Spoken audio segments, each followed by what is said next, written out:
You're listening to an Airwave Media Podcast. Feel like who art Ed? We'll try to spice it. Who art Ed? Mr. Wood art Ed me. Good. Either way, it's ambiguous. It works on so many levels. I know. That's off to a great start. Welcome to Who Arted, where we explore visual arts in an audio medium. I'm your host, Kyle Wood, and today we're going to be looking at Diego Rivera. And just a reminder, you can see an image of the work discussed in this episode and every episode if you're listening on Amazon Music, Spotify, or any other podcast app that supports episode-specific cover art. Today, Diego Rivera is less of a household name than his wife, Frida Kahlo. But in the early 20th century, he was the more established artist. Rivera was born December 8th, 1886, in Guatajaunto, Mexico. He and his twin brother were born to a wealthy family, but sadly, Diego was just 2 years old when his twin brother passed away. As a 3-year-old, he was caught drawing on the walls, but instead of getting angry, his parents chose to encourage his creativity by hanging canvas and chalkboards on the walls. Apparently, he liked drawing on walls so much he made a career of it. He studied art in the Academy of San Carlos in Mexico City, and then he went over to Europe to paint and continue developing artistically. He became friends with Modigliani, he was influenced by artists like Cézanne, and he embraced Cubism, although he came to despise Picasso, who he said ripped him off.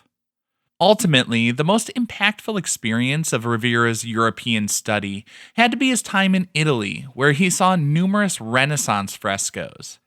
In 1921, Rivera returned to Mexico and joined the government-sponsored Mexican Murals program. Rivera became one of the most prominent Mexican muralists, along with Orozco and Sigueros.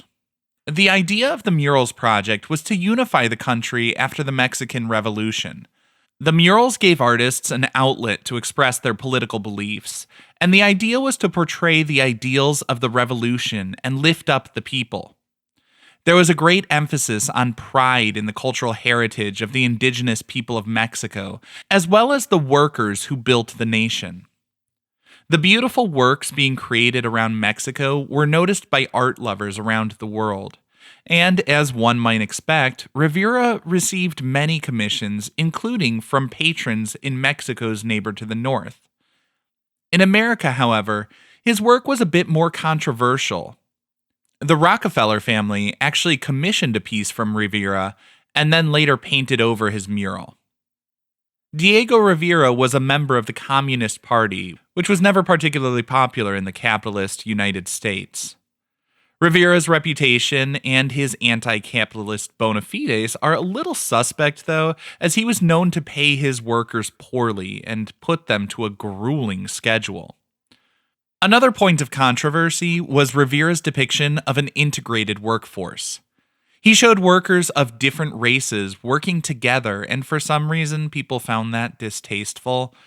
But the controversy no doubt helped to make his 1932 commission for the Detroit Institute of Arts a massive success.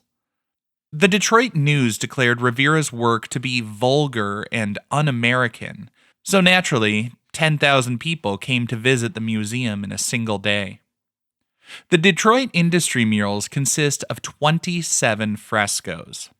A fresco is created by painting on freshly applied plaster, so the pigments soak into the wall. They become permanently fixed within the wall rather than just a top coat on the surface.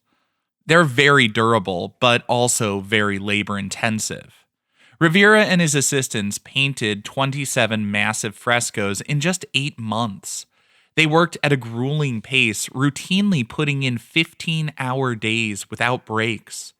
The work was said to have been so intense that Diego Rivera lost 100 pounds during this time. While, as I said, he did not always live up to his ideals and paid his own workers poorly, Diego Rivera was inspired by what he witnessed in Detroit. He spent months touring factories and made hundreds of preparatory sketches before work began on the actual frescoes.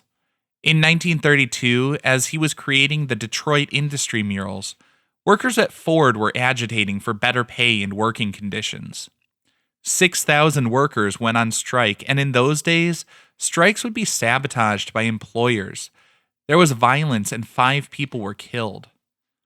Rivera wanted to show how human beings intertwined with the machines. Diego Rivera showed the machines and the assembly lines that powered the industries, but really emphasized the hard work of the people powering those machines. We see their hands, their bulging muscles. We see teams of workers united to produce the various goods that we rely on every day. And we see the inspections happening to keep those workers safe. Rivera's murals show us that our modern conveniences are not the natural state of the world, but rather the result of hard work by countless people whose names we will never know and whose struggles we rarely consider. Labor unions gave America the 8-hour workday, weekends, and the middle class. And Diego Rivera worked his assistants 15 hours a day for 8 months straight to make sure we could all see it. Diego Rivera is just one of 64 diverse artists in this year's Arts Madness tournament. I hope you're enjoying these daily mini episodes as a little refresher on all of those different artists, and I hope you'll join me in voting for your favorites in the Arts Madness tournament this March. Remember to go to whoartedpodcast.com to fill out the prediction form. Tell me which artists you think will win the tournament, and you can have a chance to earn a prize yourself. I'll be using all my ad money for the month of February to give out prizes in this year's tournament. So tell all your friends to subscribe to Who Arted on their favorite podcast app, because the more you listen, the more I can give away this spring. This concludes this week's episode of Who Arted, part of the Airwave Media Podcast Network. If you found this tolerable, please leave a rating or review on your favorite podcast app. You can find images of the work being discussed this week and every week on social media at Who Arted Podcast on Twitter, Instagram, and TikTok, and of course on the website whoartedpodcast.com. Podcast done.